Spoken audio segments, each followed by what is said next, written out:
Hey friends, this is Marilyn from tarotclarity.com again, and I know you're getting really tired of me wearing this attire, but as I've mentioned before, it's Saturday and it's my non-babysitting day, and I'm cranking, or not cranking, but I'm putting together several videos so that on the days that I babysit, you will actually have videos on those days.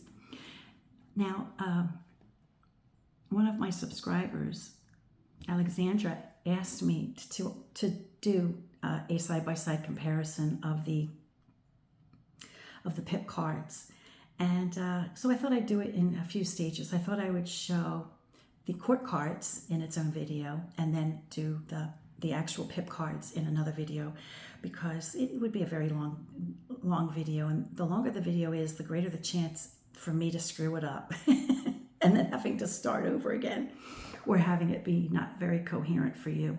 So that's what I'm going to do. I'm going to do the court cards first, and we'll compare the 3 decks of Etteilla that I have, the Marco Benedetti, the Grimaud, and also the Lo Scarabeo.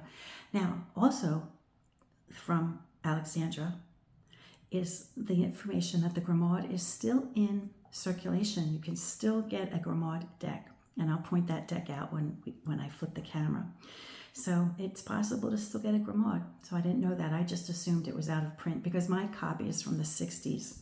And the funny story how I got my Grimaud, and I've told it in a previous video, but it's probably buried so deep you'll never find it unless you really look for it.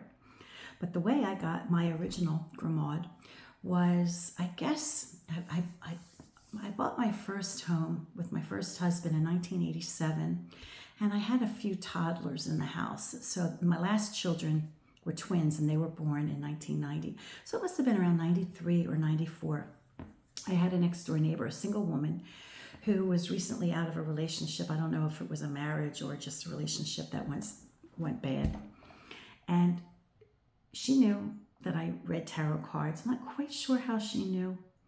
We had friended one another, so probably I told her, if maybe she was like-minded with, similar interests in the woo-woo, And she said, listen, my boyfriend that I just broke up with had left behind a few tarot decks, and you could have them.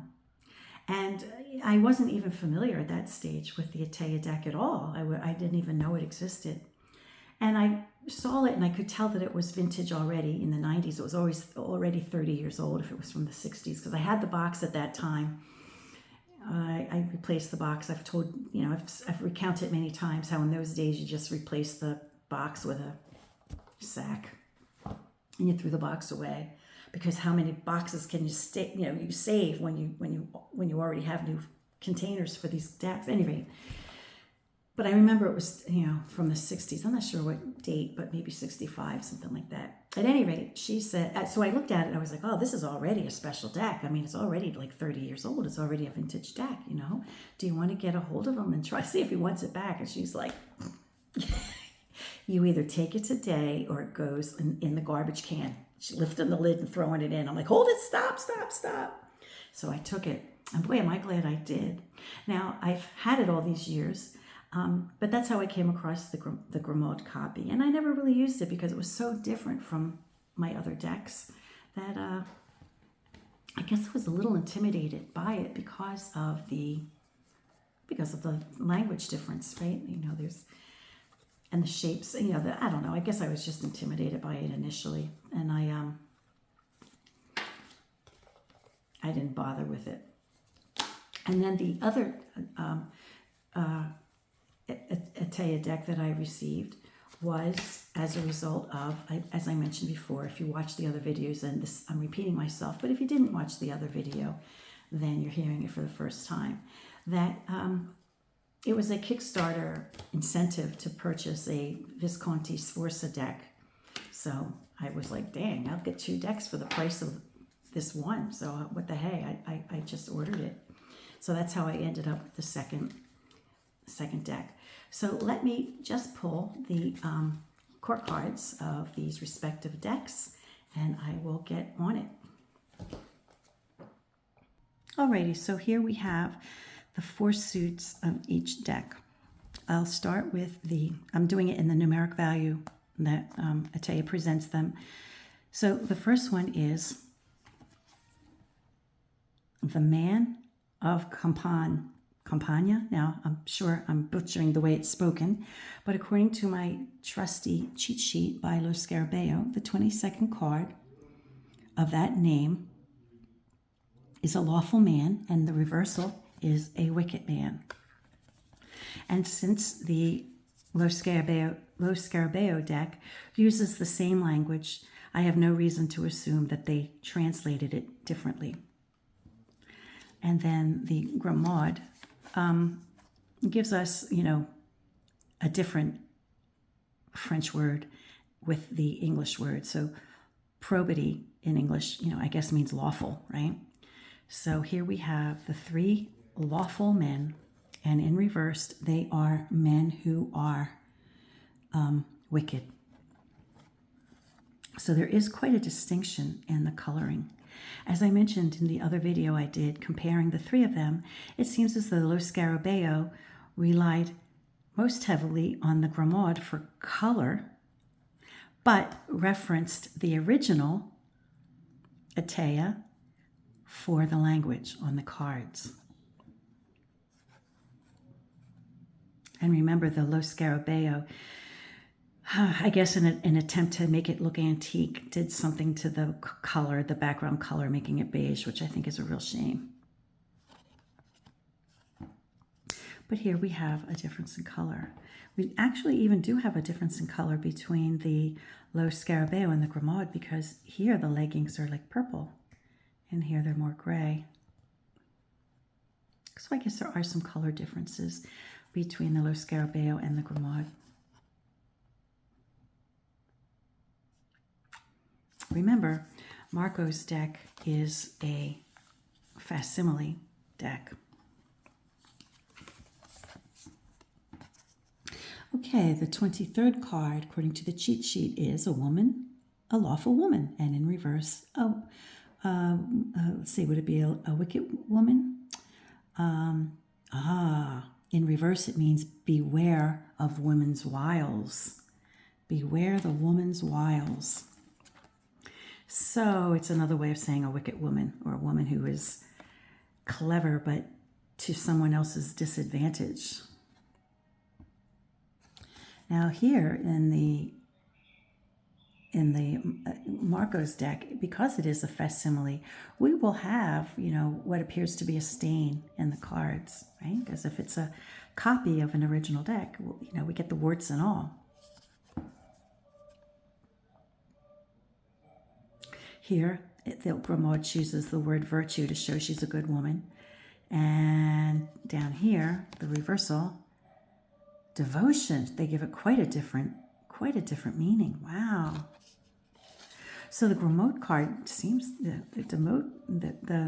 Grimaud card seems to even change the meaning in reverse. That's very interesting. Here is the difference in color. There's a subtle difference in color. This is more pale than that orange, less vibrant. This blue is more vibrant.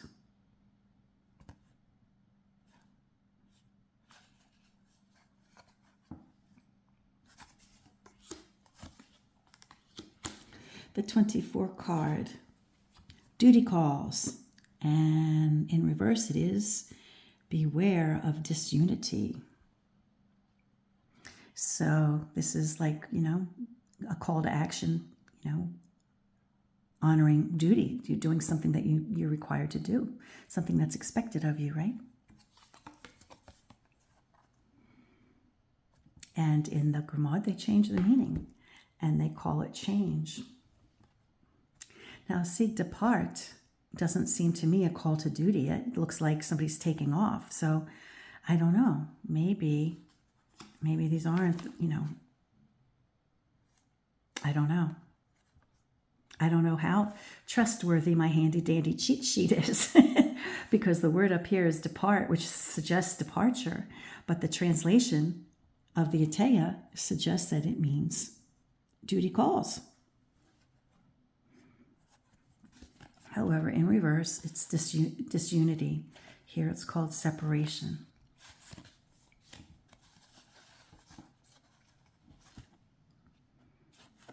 So all three have distinctions in color.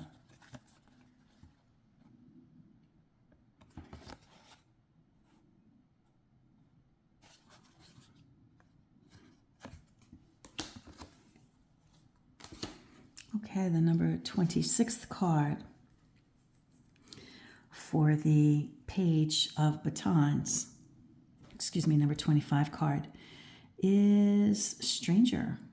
Isn't étranger stranger?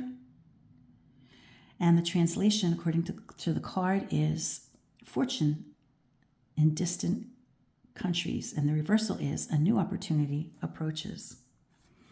So this suggests nouvelle, okay, newness. And this suggests strangeness. So I guess being a stranger in a new land does make sense in that context. Fortune in distant countries. Now I can understand that translation if this was for the coins, you know, fortune in distant countries, but that's not the suit of coins, or I don't even know what they are in this deck. They're not exactly coins.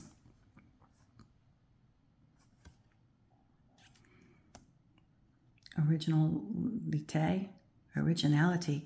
Yeah, so depending on the deck you get, I mean, you can kind of get a different meaning.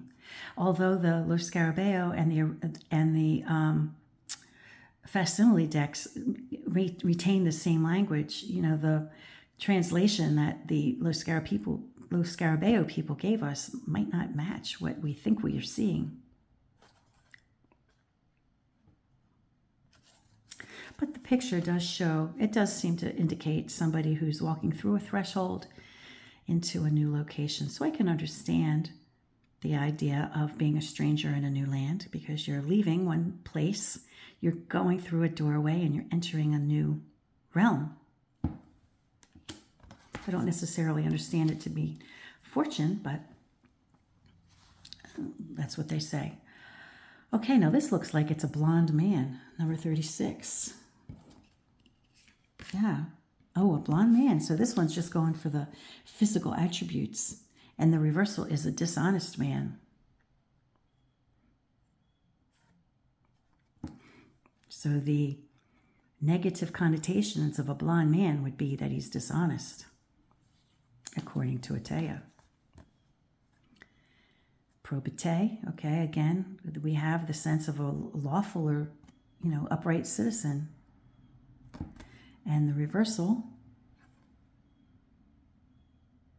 is a dishonest man.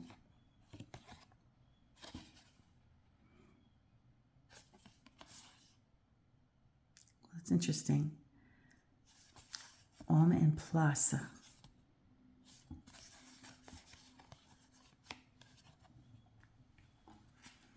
Remember the Lo Scarabeo and the Marco Benedetti cards have the same language on them. So depending on the deck you get, we have different, you know, different understanding of what the cards mean. Okay, number 37. The female blonde. A blonde woman, and the reversal is a dishonest woman. Again, the suggestion being, if the card shows up in reversed, the negative aspects of a blonde woman is that she's dishonest. Just like a blonde male, the negative aspects or attributes of a blonde male are dishonesty, which is an interesting meaning that Etteilla came up with. And I'm not really sure how femme en place describes, you know, the translation says it's dishonest, but I don't know if that's what it really means, if that's just something that Lo Scarabeo came up with. And you see the colors are quite different. We have yellows here, and here we have a purple gown on the female of cups, the Queen of Cups. Also notice that the perspective on the floor is different Isn't that interesting?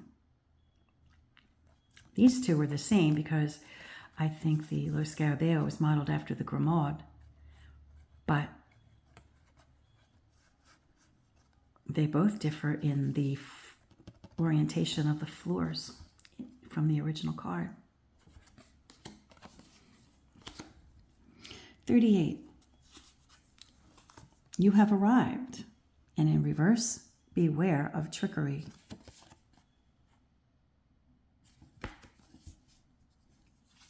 You have arrived. So you have arrived could be can be suggestive of you have arrived, you have achieved, right? You have achieved something, or it could just mean you just arrived at your destination. So there's a few ways of seeing it. You have arrived. You have arrived at your destination, or whatever that may be, whether it's a physical destination or just a state of being. Again, there's a difference in color.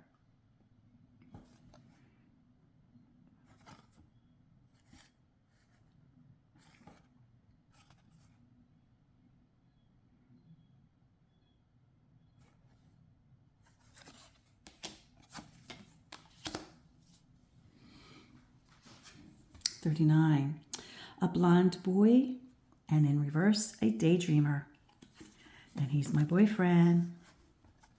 Those of you who have been with me for a number of years know exactly what I'm talking about when I say he's my boyfriend.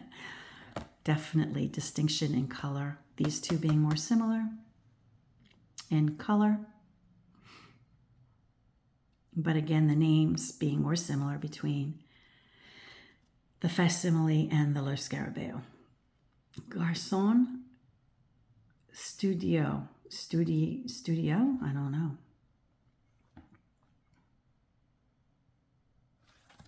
The reversal, penchant. What do they say it is in English here? Affection. So they all took some liberties. They all took some liberties in the translation. Maybe it's ambiguous.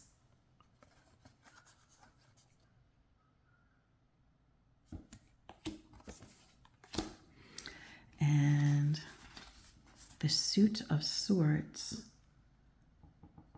Homme du robe. Number 50 card. Well-dressed man. Okay, I guess that makes sense. Wardrobe. Well-dressed man. And in reverse, the well-dressed man is a wicked man. So if you're not well-dressed, you're wicked. So a few of these men have the opportunity, and women have the opportunity of not using their powers, their authority well. Now, the facsimile deck, it looks like at the most he's got sandals on, whereas in the other he has socks or shoes. Wait, I have the wrong king over here. How did I get the wrong? Oh, I put it in the wrong order. Okay, hold on. Alrighty, the 50th card is a well-dressed man, and as I mentioned in reverse, he is an evil man, a wicked man. And the translation here is man of law. So the Grimaud, they changed it from a well-dressed man to a man. Like, so if you just spoke English and you didn't speak French and you couldn't figure out that this meant well-dressed man, you would just take it to mean, oh, a lawful man, which, makes sense in the context of seeing a king with a sword. Many of us would translate that to mean a man in authority. Whereas, Etteilla's definition of a well-dressed man might be considered antiquated.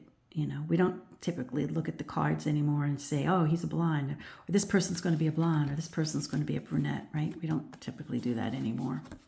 So I guess I can understand why Grimaud maybe tried to modernize the perception of what a card would mean. But, these two cards are going with the literal translation of what the Etteilla's intent was.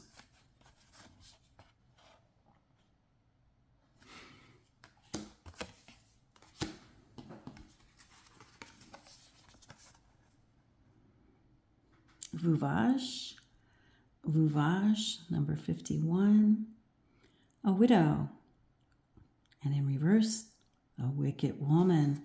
And that's where we get the widow in the Rider-Waite-Smith deck, right? When we see the Queen of Swords, and some people, I think, see that as a widowed woman or a single woman or a woman who's without a partner.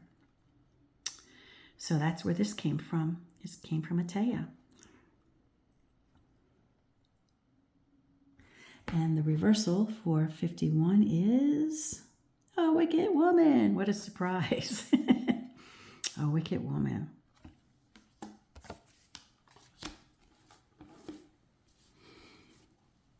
Okay, so this suggests, the word, it looks like military. What's the number? It's 52, and that suggests someone in service. In reverse, it's a ignorant person. Ignorance. Okay, so it's an ignorant person. And the modern word that Grimaud gave it is a soldier, which suggests somebody who's in the service as well.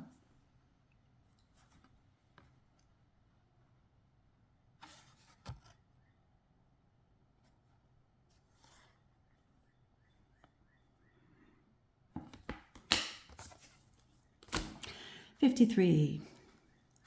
Unexpected, a spy," and I would have realized that because I would have recognized that as meaning spy. So this is a spy, and then in reverse, number 53 is unexpected events.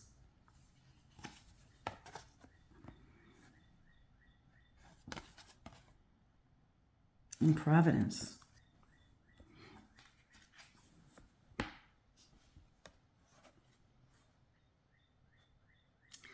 Well, my mother knew a handful of Italian words because, after all, she was raised by an Italian household.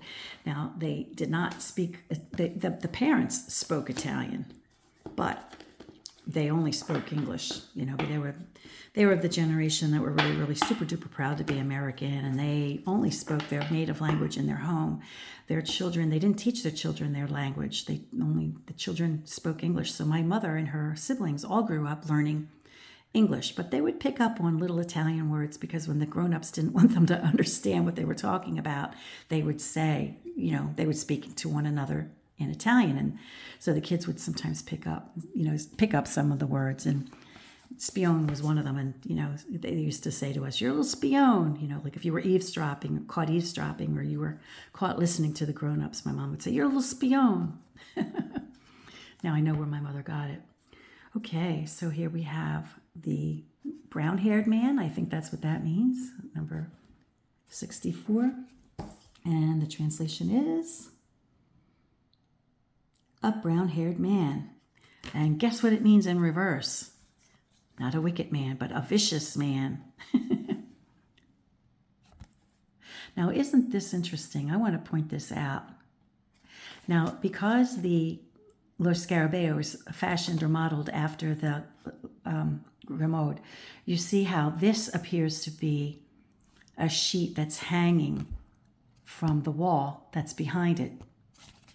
But here, that's not the case. Here, it's like a canopy is hanging, and this is the wall. So it's reversed. It's the reversed. Isn't that interesting? So it was misunderstood when it was redone here.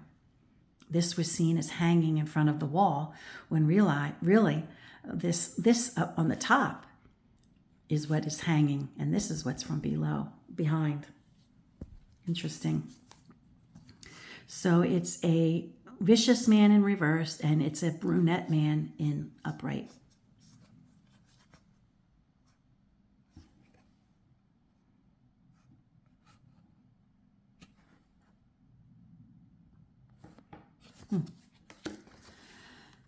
And I think we could probably go with the same concept for the number 65 card, the brunette woman. No, in reverse, the brunette woman is indecision. Let's see how Grimaud translated it. Indecision. Yep, Indecision. And now here, they got it right. Here, they have the scallop thing hanging, right? And all three. But in the previous card for these two decks, they have it more that this is hanging. Do you see what I'm saying? Do you notice the difference? That's very interesting. At least to me. And here's a detail of the face. So we have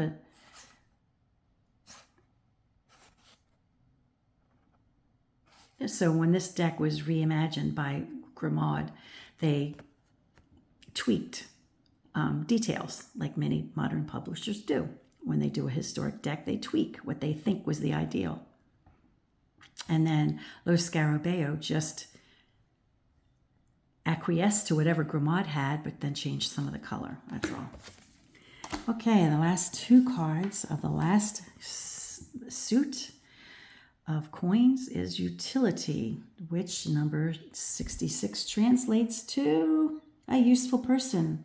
And in reverse, it's a stubborn person. A useful person. This Grimaud translated it as profits. Figure, go figure. Inactivity. So a stubborn person in reverse becomes an inactive person. I guess that could be considered stubborn, or it could mean something different. It could just mean you're lazy.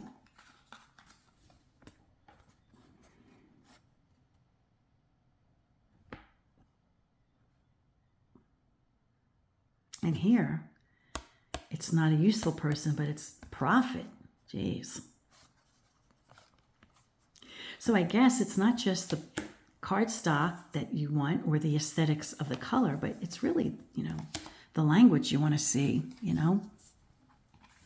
Okay, the final card, number 67, the last card of courts is Garçon Brun. So the brown-haired boy, or in reverse, a recklessly extravagant boy. So it's either a brown-haired boy or a recklessly extravagant boy.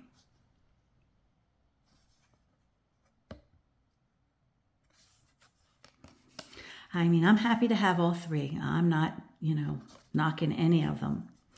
And however, of these three, I'm very partial to this one, this Marco's, because it's a facsimile. And it's, it fascinates me because it's in his hand. I'm thinking that's his hand, just like Pamela Coleman Smith wrote the letters, right, to her cards, right, the title cards she did with her own hand, and I think Etteilla did as well. And these other decks, they didn't use his hand. They just used a typeface for them. Okay, so it's at almost a half an hour, and I've shown the court cards. So I hope you enjoyed this video, and the next video will be the pip cards of this deck, comparing them to one another, and then we will